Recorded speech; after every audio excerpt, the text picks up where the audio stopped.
In this module, we'll talk about molecules that help enzyme. These molecules may or may not be attached to the enzymes. We can categorize them in three different groups.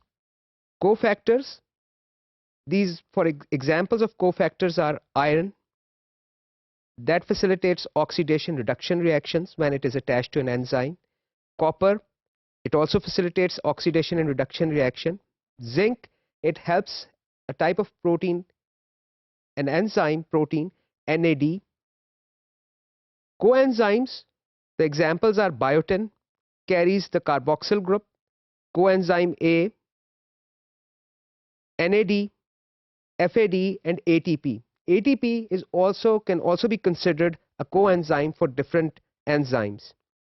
Prosthetic groups, examples of prosthetic groups is heme. It binds iron, oxygen for example, which we have this in our red blood cells, and it can also carry electrons. Flavin and retinal are also examples of prosthetic groups. Retinal, I would like to mention, can convert light energy. This is a type of prosthetic group that allows us to see. So what is the difference? What are these different categories? Cofactors are basically inorganic ions. For example, we talked about copper, zinc, and iron. They're bound to some enzymes and they are essential for their function.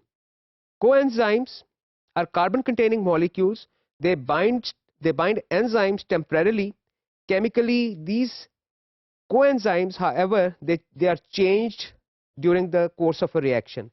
Enzymes do not change chemically. Before and after the reaction, the enzyme structure stays the same.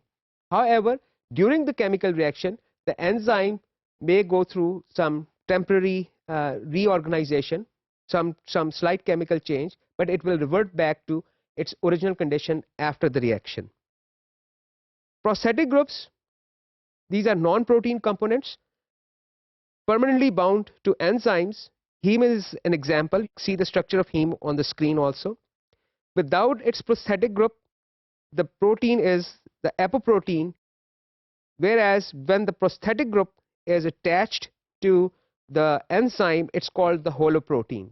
We have already looked at the mechanisms of enzymes. Now we are going to look at how enzymes can be regulated, because we do not want our enzymes to be on all the time.